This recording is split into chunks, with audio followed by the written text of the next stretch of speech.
Side యాంగిల్లో నువ్వు శ్రీదేవి అవుతావు, టాప్ యాంగిల్లో టాబుల్లాగా తికమక పెడుతున్నావు. నన్ను చూస్తూ తమరు నేను ఊహిస్తారు, నేను ఇంకో హీరో పేరు చెబితే ఏమవుతారు? పోన్లే పోలే రమ్మా కోరిక చాలించమ్మా,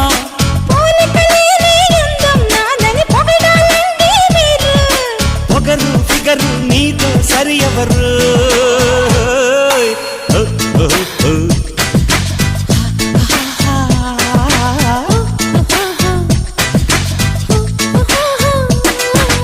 ఇంటికెళదాం పదవమ్మో.